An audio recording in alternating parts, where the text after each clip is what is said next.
பெண்களுக்கு முக்கியத்துவம் வாய்ந்த ஒரு திட்டத்தை தலைவர் கலைஞர் அவர்கள் கொண்டு வந்தாங்க. வாழ்ந்து காட்டும் திட்டம் மூலமாக மகளிர் சுய உதவிக்குழு 1989 தலைவர் கலைஞரால் கொண்டு வரப்பட்டது.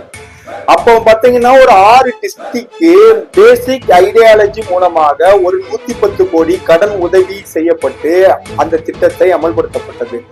1991 ஆட்சி மாற்றம் வந்த போது பெண்களில் இருந்து வந்த ஒரு முதலமைச்சர் அம்மையார் செல்வி ஜெயலலிதா அவர்கள் வந்து அந்த திட்டத்தை நிறுத்தி வைத்தார்கள். 96 முதல் 96க்கு மீண்டும் நம் ஆட்சியில் வந்த போது 2001 முடிய அந்த திட்டம் அமுல்படுத்தப்பட்டது.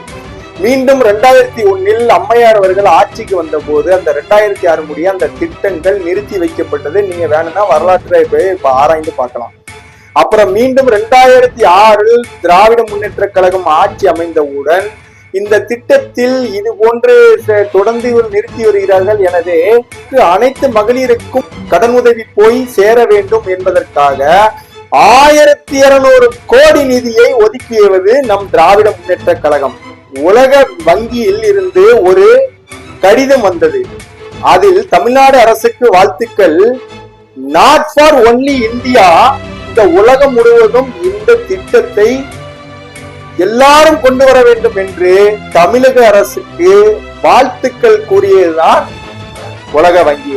இது போன்ற எண்ணற்ற திட்டங்கள் தலைவர் கலைஞர் அவர்களும் திராவிட முன்னேற்ற கழகமும் செய்து வருகிறது. அதன் வழியில் தான் கழக முதலமைச்சர் மு.க. ஸ்டாலின் அவர்களும் தொடர்ந்து திட்டங்களை தீட்டி வருகிறார். மக்களுக்கான அரசு, மக்களுக்கான மட்டும் அரசு, 2026 நாங்கள் மட்டும்தான் என்று ஆணித்தனமாக சொல்லி உங்களிடம் என்று இது போன்ற வரலாறுகளை உங்களிடம் கூறி விடைபெறுகிறேன். நன்றி.